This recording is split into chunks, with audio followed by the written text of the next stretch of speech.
Hey, bonjour à tous. Bienvenue aujourd'hui dans cette première vidéo actualisation de la consommation d'une MG5 61 kWh. Nous allons voir quelle est l'évolution de la consommation en théorie avec des températures estivales et ses pneus été d'origine montés sur les jantes 17 pouces. Avant de commencer, vous pouvez vous abonner. Si vous souhaitez être informé dans quelques jours, je sors le test d'un adaptateur qui permet d'avoir Android Auto et Apple CarPlay sans fil sur toutes les MG. Et celui-ci a l'air vraiment très bon et sans bug.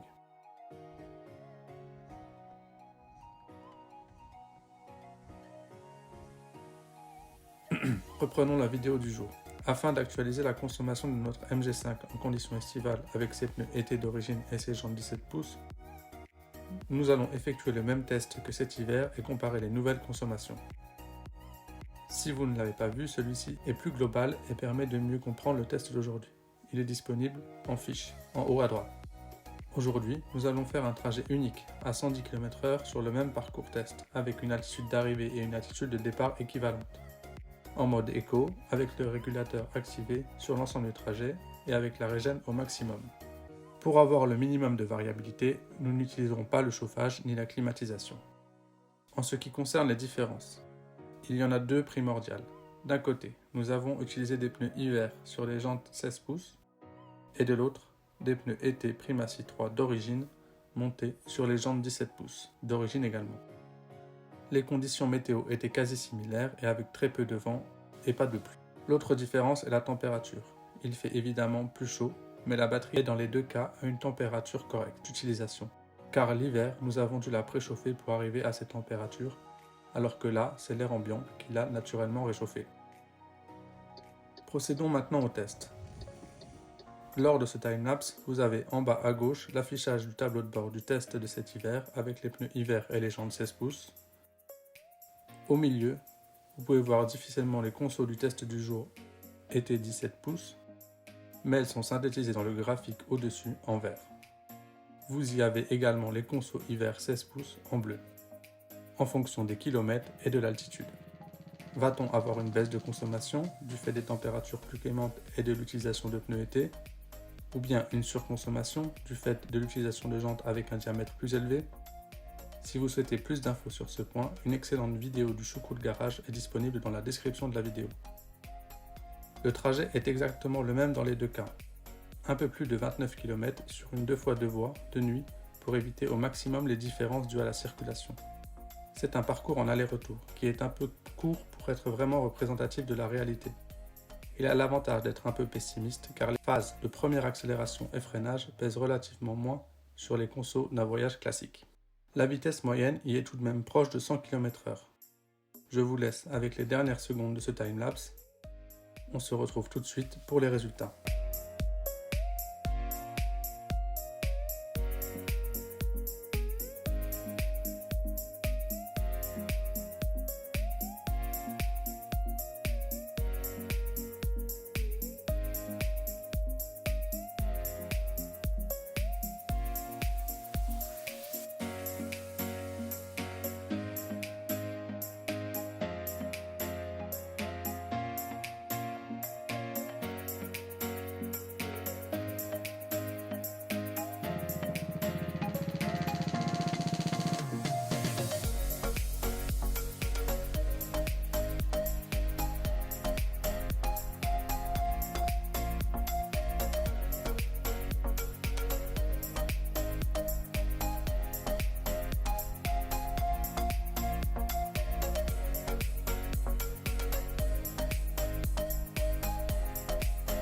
On remarque clairement une surconsommation de 1,1%.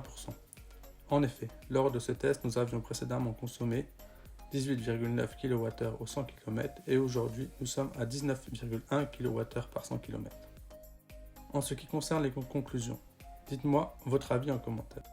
Pour ma part, les pneus été auraient tendance à faire baisser la consommation du fait d'une baisse de la résistance au roulement de ceux-ci. Mais leur montage sur des jantes moins aéro et avec un diamètre plus important ruine cet avantage. Ou alors, est-on dans l'incertitude de la mesure? Je ne pense pas, car j'ai réalisé plusieurs fois le même trajet en hiver et je suis tombé sur les mêmes résultats. De plus, pour les résultats du jour, on observe clairement une surconsommation également sur le trajet en allant et en revenant de ce parcours test. Environ 2% de surconso moyenne. En revanche, si vous avez une idée de la raison pourquoi on a une surconso plus importante à l'aller, 8%, et une baisse de conso au retour de 4%, pour ma part, je dirais un très léger vent de face par rapport au trajet hiver et surtout les conséquences des jantes 17 pouces. Nous pourrons peut-être confirmer ces différences lors de la pose de nouveaux pneus été dans quelques dizaines de mois. Mais globalement, on peut dire que les conditions estivales n'améliorent pas les consommations, mis à part le fait que la clim devrait nettement moins consommer que le chauffage. Donc l'autonomie devrait être légèrement améliorée.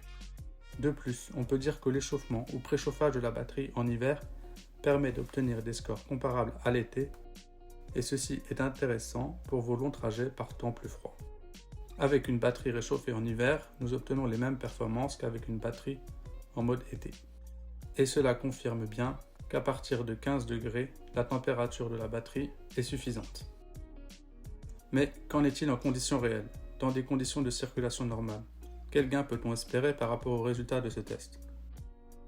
Ces résultats seront dévoilés dans une prochaine vidéo bientôt disponible, où je vous présenterai un road trip de plus de 1000 km sur un week-end. Je vous laisse me mettre en commentaire vos estimations d'autonomie et de conso. Pour ma part, 300 km de 100 à 15% de batterie sur des portions route avec des vitesses maximum autour de 110-120 et une vitesse moyenne proche de 90 km/h semble être la norme pour cette MG5 61 kWh. A très vite, merci.